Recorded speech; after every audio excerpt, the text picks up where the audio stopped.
So I thought it'd be great, though, like I said, to take a little moment and just talk about, now that we've had a few speakers, like what's been working, what have you guys enjoyed the most?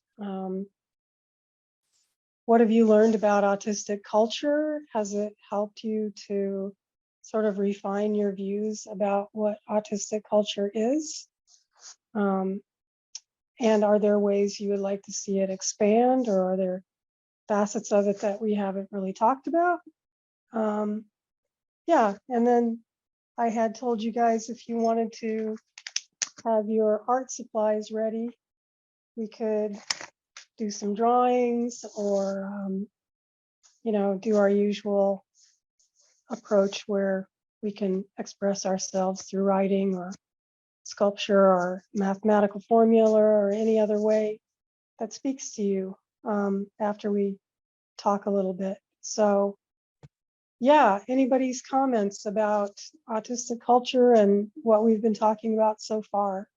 I mean, I was thinking about the speaker last week and everything like that, and I was trying to, like, on the spot think of examples of stuff she was talking about, and I was having a hard time, but I was thinking about it later, um, and specifically about like sensory kind of things and noise. And I had this incident, not incident, but like I was at work, and then somebody, like, I don't know if they slammed the door or shut the door really loud, and I noticed that, and then for some reason I just felt anger, and I'm just like, why do I feel it? And I started thinking about it, why do I feel angry? Like, oh, she was talking about that. Like, I might have just like felt pain and not even realized it.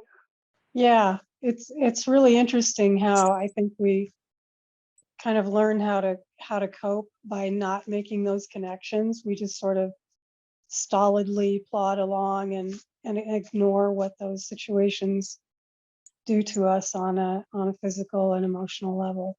It took me a while to not have that.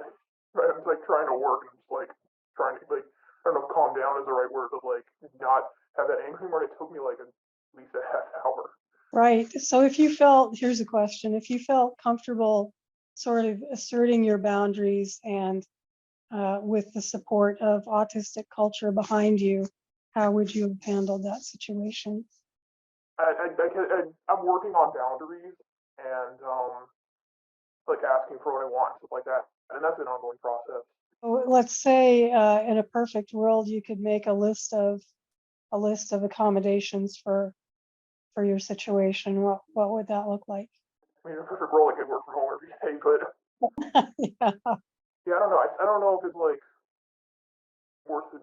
Not the trouble as much as like I have to kind of compromise and be like, okay, do I want, my own office that's a little bit louder and I can just put in headphones, or do I want um, to be in an office with somebody else? And then, I had that in my last job, and I can interact with people, but I find it distracting sometimes. Yeah, when COVID rolled around, I told people I've been training for this event my entire life. I mean, I didn't enjoy what was happening, of course, but I really started to feel comfortable working from home. It was great. So So I loved working from home because it was also just me and my dog. So, like a big deal. Like I do miss that. yeah, we were talking about what we've gone over so far, if we've gained clarity about autistic culture through our speakers, if it's opened up more questions, ways we may have healed by sort of defining those parameters, etc. Do you have anything you'd like to add? My perception of it changes as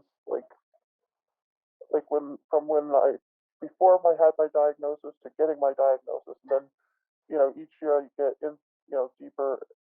Like each year after being diagnosed, the more I learn about it, it it changes. And as I age, it's changing too, because I'm not just my autism is not just one facet of my personality. And other things that are like I guess intersections or whatever, intersectional things that like individuals interact with their culture and the environment interacts with them. But we don't only just have one facet of ourselves that does that interacting. It's a hard thing for me to define because I don't see it as just one thing. Like there are things about me that other people in other support groups, like the PTSD support groups, can relate to who aren't autistic, and there's other things that people in ADHD groups who aren't autistic can relate to too. So I guess maybe if I were to say it, neurodiversity culture instead of autistic culture, we tend to be like deeper thinkers. We tend to like we're very intense with our like everything. Like the sensory stuff it hits us intensely. The like if we watch something on TV that's disturbing, it bothers us for a long time. Those are good points. It's true that culture is by its very nature very organic and difficult to pin down. I mean, anthropologists still don't agree on the definitions of culture, so I think that was a really insightful answer. I'd love for you to introduce yourself, and if you have any thoughts to share, don't be shy. I don't really know how I got here, but I just followed the thread, and here I am. I heard you, Dawn, on the radio from a program that was made a long time ago. I'm not diagnosed, but during lockdown, having read some books and sort of experienced myself in a much more distractionless way than ever before, started to think, I think I might be autistic. So that's partly what brought me here. I've been thinking a lot about kind of what a world would look like that would be sort of autism friendly, and obviously some of that is about what I can cope with and not cope with, and then I suppose I sort of ponder how much of that is more generalizable. But that's really about as far as I've got. But thinking about kind of environments at the moment, I've got a real issue with time. Just how time seems to, I move through it in a very different speeds according to what's going on, but also how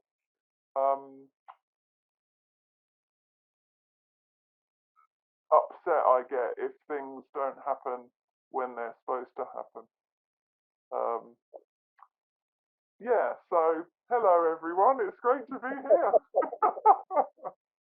I'm really, really curious. I love it that people can self-identify and have more confidence these days. I mean, it's kind of like, I remember when the queer movement started and people were talking about it being a choice, and I just thought, who would choose this, for Pete's sake?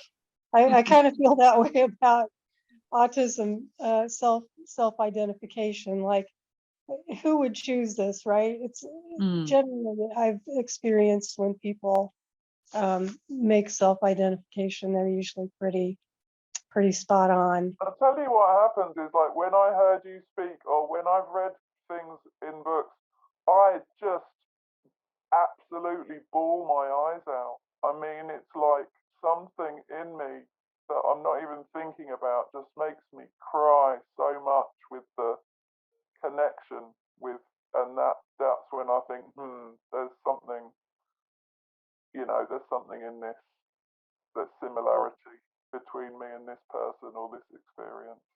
Yeah, that's like the intense emotions that I was talking about, the intensity.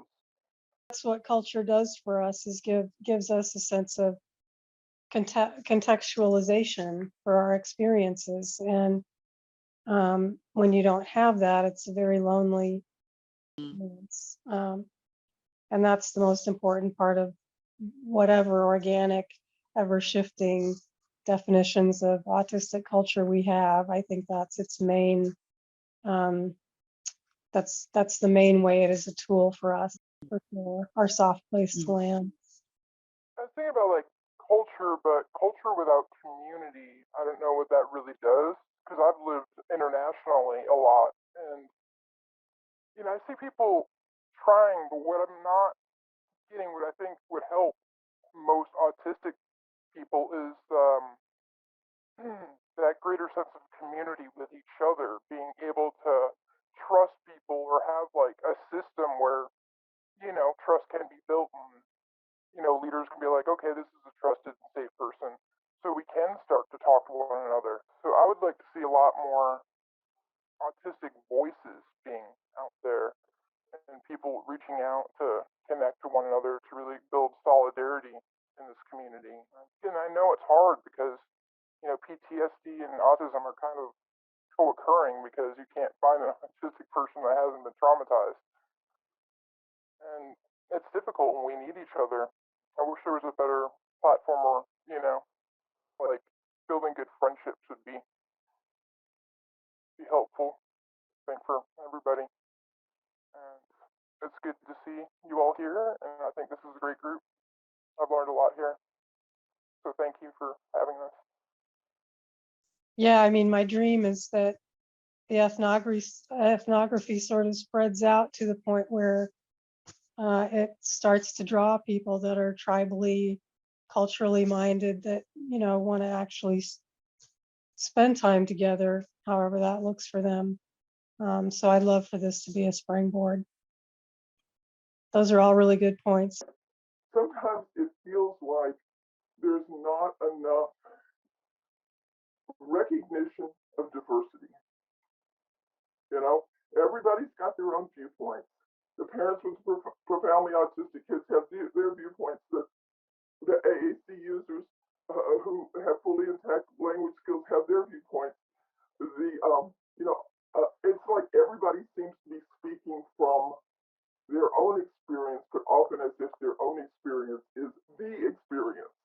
You know, you can learn a really lot by listening to autistic adults, even if you have a profoundly autistic, which is the term they were using, profoundly autistic child. Uh, but just like any other conversation, you take what's relevant and you ignore what's not relevant, because not all of their experiences are going to be your child's experience. So anyway, whatever it's worth, those were the two things that. So anyway, and one more thing about it. I started thinking about why I agree to use that, to say autistic as a defining. I'd like to hear what people have to say about that, but why people prefer say autistic instead of with autism. And to me, it has to do with personality. Your personality is you. Certainly, terms and labels and ways of self-identifying are really crucial. I think that's an amazing point. I'd love to hear what people think about that. Frankly, personally, I'm too tired to care anymore what anybody calls anybody, as long as they have goodness in their heart. You know what I mean? Like I think I mentioned a few weeks ago that in a way I take this as a sign of health in the movement after being involved in so many different movements. By the time you make it to people arguing about semantics, this is a very good sign, because it means you're not necessarily as a group fighting for survival in the same way. So yeah, anybody have comments about that? Well, I usually prefer autistic person, and I'll tell you why. I'm not really hung up on words as long as I care more about actions than words. But in general, because I think autism is an intrinsic part of me. It's like you don't say a person with gayness, for example. You say gay person because it's part of their identity. It's something they are. So to me, it's similar to that. If I wasn't autistic, I would no longer be me. That wouldn't make, it would definitely change my experience of life, but it wouldn't change me profoundly at a personal level of who I am. If by some miracle, or I got, I don't know, robotic legs or something, I would no longer autistic, I would not be the same person. I would be a completely, just everything would be different, not just one part of me. So that's just my perspective on it. Just thinking about what everybody said, and having been involved, since birth with a family member with autism and people who are on the verge, and and um, and then my brother who I, I practically raised with autism, who's now an adult and having a really good time enjoying life. So I'm so glad that things have changed so dramatically from the time when we were always having to go out and intervene for him in the neighborhood because people would be bullying him, and so we came from a big family, so we always kind of had our eye on him. But it seems so much nicer now. It used to be more stigmatizing, and now our culture, I feel like, is much more fluid and friendly. Listening to your friend's book helped me more than anything since my accident. I wanted to thank you for that. I just had no idea where my temper problems were coming from. And when I read the book and was listening to everyone talking, I realized that I am overwhelmed because I try not to. I just think sometimes if you go ahead and shelter yourself from this, and then if you don't, but I think that my life will really improve once I really sit down and explore this further. That maybe then I'll be able to start healing, because I didn't realize how much of an issue that was for me. So I wanted to thank you personally for that. It's talking about my friend Lindsay Beals' book, Raising a Sensory Smart Child, and she's got a new one out too, I think. But hopefully we'll get that meeting that we had up on the ethnography for people to watch. The other thing that was absolutely fantastic about it is that all my life I have been working with, all throughout school, every single year I always volunteered every single day in the classes with autism, because teachers needed help, and I was experienced, and I would work on art lessons with kids and stuff. But had I known even a little bit about sensory issues, I could have. I'm just so glad that a really good source of information is out there, because I didn't get it, and I've been living with this all my life, and until it happened to me, I had no idea how it could severely impact your day. All I have to do is be around overstimulation, and my brain just turns to a marshmallow, and then I start getting reactive emotionally. Cool. You should obviously feel fine about continuing to have conversation. I'm going to work a little bit on my visual representation of these thoughts, and you guys can get your art supplies if you like to do your own thing. But I'm just going to kind of draw and listen, especially since I'm having some trouble with auditory processing more than usual today. So, in short, take it away if anybody wants to say anything. That's a great word, Dan.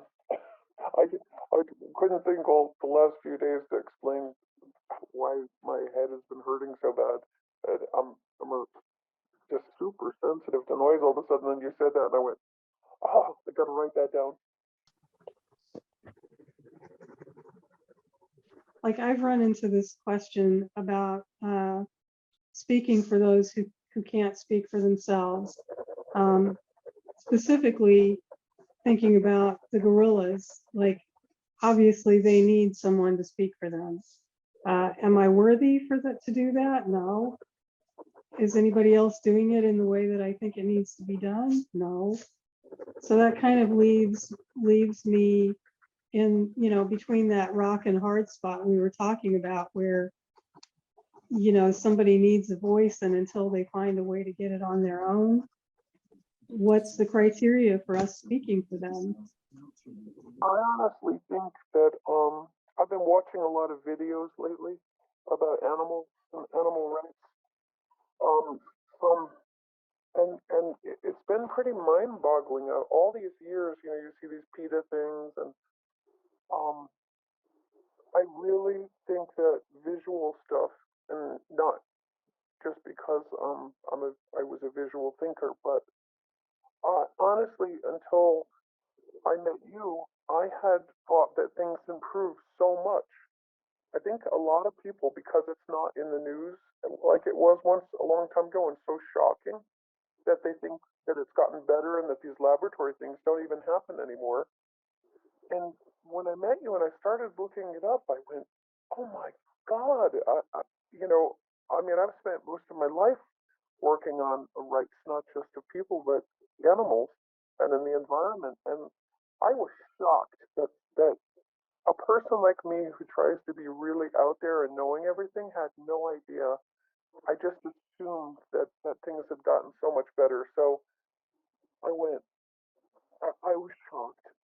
And I think it needs to be very artistic, very out in the public. I think shocking is definitely the word. I mean, corporations, agribusiness, keep all this from the public view because it's overwhelming. I've asked people to watch the movie Dominion, because that really, more than any other movie, I think sums up the state of things. And as we've talked about before, I feel like this is especially important for the neurodiverse, neuroexpansive community, because we also are different minds in commodified bodies, or minds that are ignored in favor of commodification on different levels. And that gives us a natural solidarity in the intersectionality of that movement. I tend to see people, animals on the same level, and I feel really blessed during the pandemic to, have two horses to train, and one was said he was just too dangerous and couldn't be trained. And I have not hardly met a sweeter horse in my life. And he just tried to. I knew his shtick at the beginning. He was just like reared up and like looked at me to see if I would react, and I always remained calm with them. Like having that consistency and just pretty much being at the farm like 7 days a week really, helped me grow to be a pretty well put together person. I think dealing with the stuff I'm dealing with now, I'm doing pretty well. Although it's difficult. Trying to do training to be first a life coach, then equine therapist once money starts moving back. I believe it will.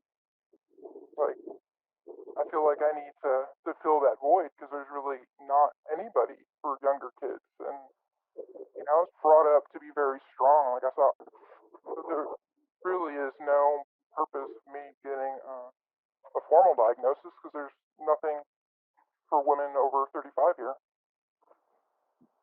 It's like an economic reason why people aren't doing better for us because there's so much that they would lose. Like, the whole ADA lobby, it's like there's almost like economic motivation to keep things as it is.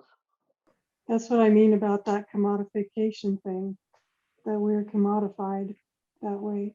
The people out there that are trying to change that, that are just doing that out of the decency of their character and hearts, like Roger.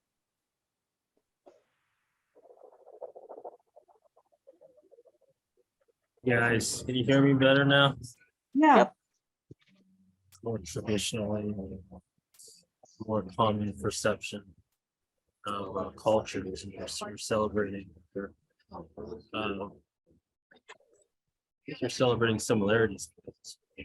At a certain time, we all watch the same TV shows, follow the same sports team, witness the same trends. So it's sort of the experience of similarities, shared experience. But there's also, I mean, from what I've heard, the differences in a neurodiverse culture seem to be the similarities. It's just that I guess what's in common is that people experience things differently from sort of the folks around them, but also even between each other, they experience things differently. And that's kind of the unit, is that, as opposed to a culture that we want people to be similar, this is a culture that embraces differences and really actually embraces differences, not just saying that they embrace differences.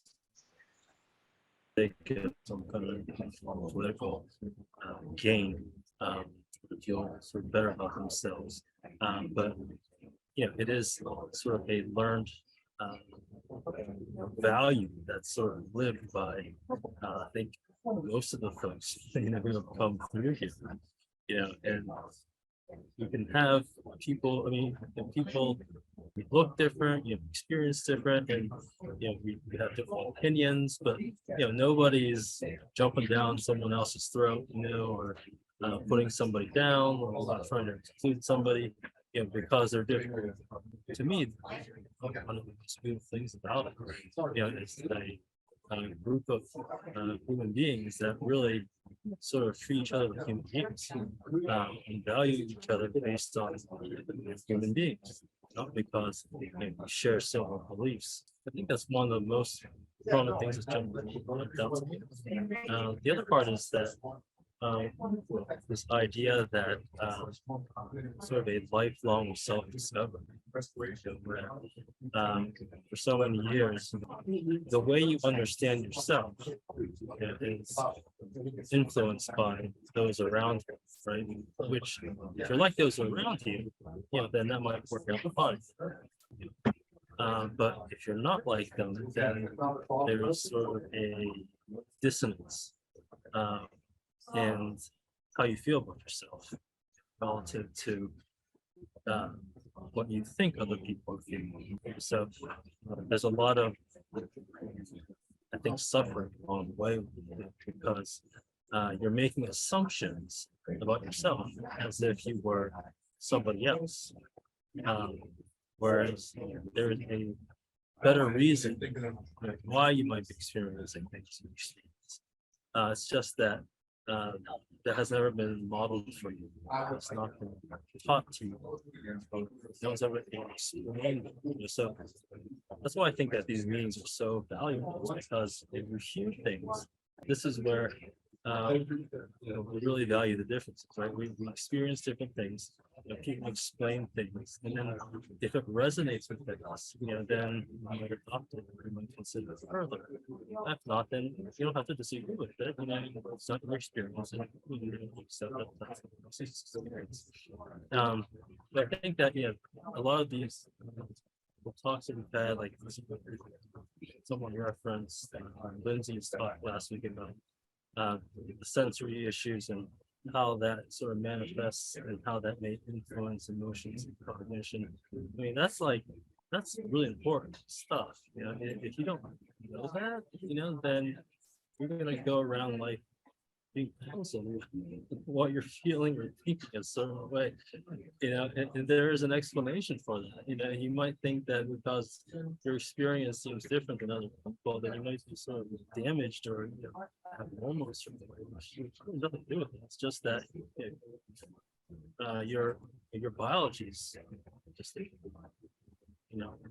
but I do think that there's so much shame in not conform to status quo, and we've all been unfortunately conditioned to do that, and that's where I think a lot of the sort of suffering mental health challenges go in, is because like this program, and not that we can't overcome it. I think that with anything, the first thing to have is insight as to what's really going on, and some kind of forward, so you have awareness of that.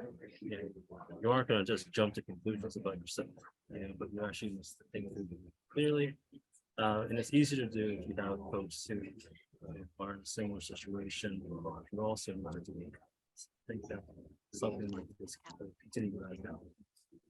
Thank you, Roger. That I always appreciate your comments because you've got sort of a foot in both worlds in different ways, and that's really valuable. Abstract. I don't know if you can see it, but it's sort of the green outside is like cultural forces, natural forces, all that organic goodness kind of trying to make its way into me. And this is sort of me and my different colors. And I feel often surrounded by kind of the cultural darkness that doesn't work for anyone, no matter where they are, and in terms of their neurology. And I'm trying to put out these little green growing arrows of organic cultural connective goodness and connect to that larger picture. So that's kind of what I came up with today. Of course, I hope everybody will share whatever you came up with if there's more, and we'll post those on the Facebook page. All these other people have all the groups that they all belong to, the I hate everything group and the religious group and the Nazi group, and it's easy for them to like all fit together. And then there's like, but they're all missing the connecting piece, which would be the diversity. Very cool. I like that a lot. If you feel moved, it'd be great to have that on the Facebook page for sure. And yeah, I want to add color to it where, the groups are one single color and then diversity is the multitude. Beautiful. I love the greenness of it too. The people that were on the outs being gray like that, it was really visually effective. Yes. Yes, indeed. Does anybody else have anything they want to share?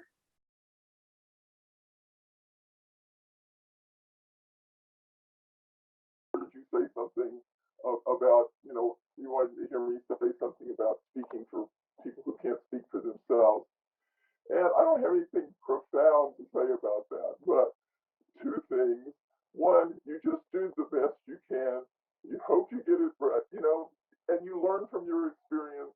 And something you interpret one way may end up discovering later that you get more clarity on what they were thinking, what they were trying to communicate, or what they needed to communicate. And it's not like there's no perfect way to do it, but I think the one thing that's important is to listen to a lot of diverse voices. Humanity's got so much diversity, and the more you listen to other people, I think the more you get hints as to what's going on and what they might need to communicate. So if you just only focus on your child, you're never going to get all the answers. But you have to. It has to be you focus on them. You see what other people are doing, what other people who can communicate are saying, how other people are interpreting what their kids who can't communicate are saying, and then you take all of that knowledge and somehow try to apply it to speaking for your child. Or speaking to parents in general, I'm like listening to you. I'm like, I need you to talk to my parents. Like, you have a really important voice to put out there. You've got a lot of aspects, a lot of, really good perspectives on the whole thing. And she's very patient.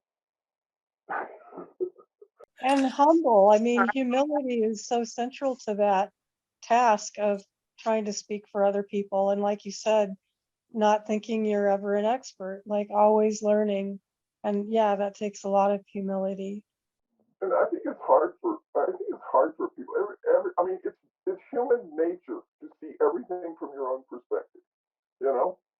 That is just part of being a human, because we can't really see other people's minds. We can't really have their experiences. We only have our own experiences. So it's built into humanity for this to be challenging. But humans, at least some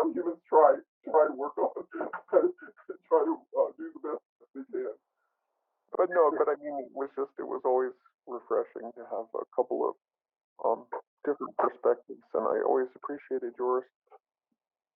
Well, I try to think outside the box.